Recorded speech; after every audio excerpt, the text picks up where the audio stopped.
സമയം 7 മണി കഴിഞ്ഞിരിക്കുന്നു. രാജ്യം അതീവ ജാഗ്രതയിൽ നിൽക്കുന്ന സമയമാണ്. ഇന്നലത്തെ കാഴ്ചകൾ നമ്മുടെ മനസ്സിലുണ്ട്. അതുകൊണ്ട് തന്നെ പൂർവ്വ ജാഗ്രതയിൽ നിൽക്കുകയാണ് നമ്മുടെ സൈനിക സേനാ അംഗങ്ങളെല്ലാം.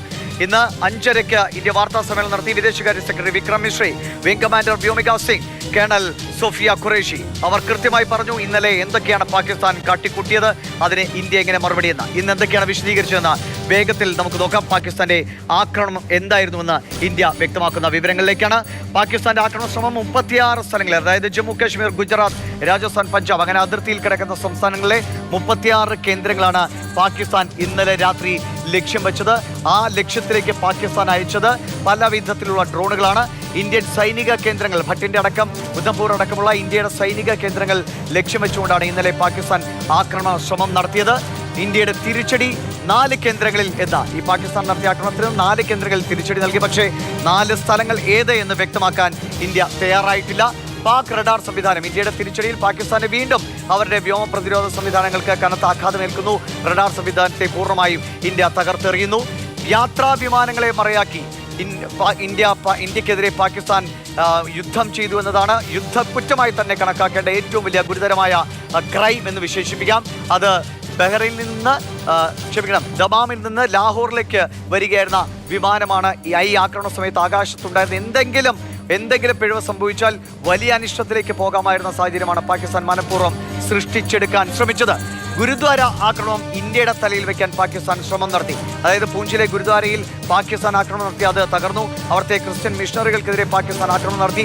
എന്നിട്ടത് ഇന്ത്യൻ ആക്രമണമാണെന്ന് വരുത്തി തീർക്കാനുള്ള വ്യാജ പ്രചാരണം കെട്ടഴിച്ചു വിട്ടു പാകിസ്ഥാൻ എന്ന് ഇന്ന് ഇന്ത്യ വ്യക്തമാക്കിയുണ്ടായി. ഒപ്പം തന്നെ പാക് ആക്രമണത്തിൽ 2 കുട്ടികൾ, അതായത് കന്യാസ്ത്രീ മഠവുമായി ചേർന്നുള്ള സ്കൂളിൽ പഠിക്കുന്ന 2 കുട്ടികളാണ് മരിച്ചത്. അവരുടെ മാതാപിതാക്കൾ ഗുരുതരാവസ്ഥയിലാണ്. സ്കൂൾ അടച്ചിട്ടിരുന്നതിനാൽ വലിയ ആപത്ത് ഒഴിവായി എന്നാണ് വിക്രം മിശ്രി വ്യക്തമാക്കിയത്. അതാണ് പാകിസ്ഥാൻ ഇന്ന് ചെയ്ത ക്രൂരതയുടെ ഒരു ചിത്രം. പാകിസ്ഥാൻ ഉപയോഗിച്ചത്, അതായത് 400ഓളം ഡ്രോണുകളാണ് ഇന്ത്യയുടെ വിവിധയിടങ്ങളിലേക്ക് പാകിസ്ഥാൻ ഇന്നലെ അയച്ചത്. അത് തുർക്കി നിർമ്മിത ഡ്രോണുകളാണ് പാകിസ്ഥാൻ അയച്ചത്. പക്ഷേ ആ ഡ്രോണുകൾക്കൊന്നും തന്നെ, ഈ 400ഓളം വരുന്ന ഡ്രോൺ പടയ്ക്കൊന്നും തന്നെ ലക്ഷ്യം കണ്ടെത്താൻ കഴിഞ്ഞില്ല. അതിനു മുൻപേ ആകാശത്ത് വെച്ച് തന്നെ അവയെല്ലാം ചാരമാക്കി നമ്മുടെ പ്രതിരോധ സംവിധാനങ്ങൾ. അങ്ങനെ വളരെ വളരെ ശക്തമായ നിലയിൽ പാകിസ്ഥാൻ ഏതൊക്കെ രീതിയിലാണ് ഇന്നലെ നമ്മളോട് ആക്രമണം നടത്താൻ ശ്രമിച്ചത്, അതിന് അതേ ശക്തിയിൽ അതേ കനത്തിൽ ഇന്ത്യ തിരിച്ചടി നൽകിയെന്ന് തെളിവ് സഹിതം പാകിസ്ഥാന്റെ മിസൈലുകൾ വീണ കാഴ്ചകൾ, പാകിസ്ഥാന്റെ പോസ്റ്റ് നമ്മൾ തകർക്കുന്ന കാഴ്ച, അങ്ങനെ തെളിവ് സഹിതം ഇന്ന് നമ്മൾ ബോധ്യപ്പെടുത്തിയിരിക്കുന്നു. പക്ഷേ ഇപ്പോഴും കേൾക്കുന്നത് ഉറിയിൽ വീണ്ടും പാകിസ്ഥാൻ ഷെല്ലാക്രമണം നടത്തുന്നു എന്നതാണ്. അത് മറ്റേതെങ്കിലും നീക്കത്തിലുള്ള ഒരു കവർ ഓപ്പറേഷനാണോ എന്നും സംശയിക്കുന്നുണ്ട്. എന്തായാലും ഇന്ന് പുലർച്ചെ മുതൽ തന്നെ, അതായത് ഇന്നലത്തെ രാത്രിയിലെ ആക്രമണങ്ങൾ കണ്ടതാണ്. അതിനുശേഷം ഇന്ന് പുലർച്ചെ വീണ്ടും പാകിസ്ഥാൻ അതെല്ലാം ആവർത്തിക്കുന്നത് കൊണ്ടു. എന്തൊക്കെയാണ് ഇന്ന് വൈകുന്നേരം വരെ, ഈ വാർത്താ ബ്രീഫിംഗ് ഉണ്ടാകുന്നതുവരെ നടന്ന സംഭവങ്ങളെന്ന് വേഗത്തിൽ നോക്കാം.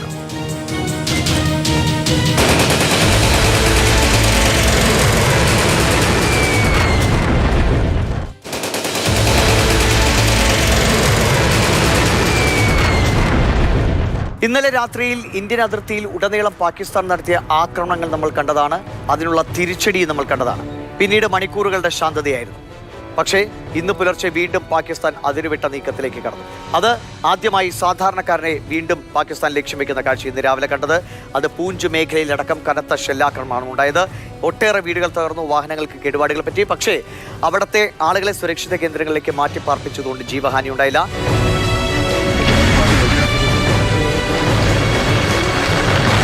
പിന്നീട് നമ്മൾ കണ്ടത് ഇന്ത്യൻ നടപടിയുടെ നിർണായകമായ ദൃശ്യങ്ങളാണ്. അതായത് പാകിസ്ഥാൻ പോസ്റ്റ് തകർത്തെറിയുന്ന ദൃശ്യം, അത് ഇന്ത്യൻ ആർമി തന്നെയാണ് വ്യക്തമാക്കിയത്.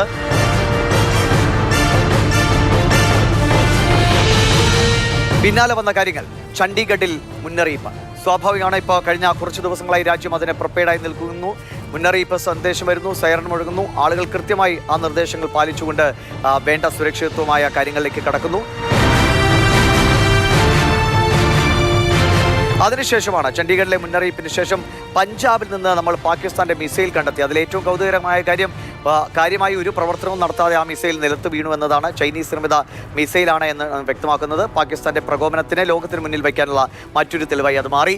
ഡൽഹിയിൽ രാജ്നാഥ് സിംഗ്, അമിത്ഷാ അടക്കമുള്ള പ്രധാനപ്പെട്ട മന്ത്രിമാർ, സൈനിക തലത്തിലെ മേധാവികൾ എല്ലാവരും ചേർന്ന് നിർണായകമായ കൂടിക്കാഴ്ചകൾ നടത്തി.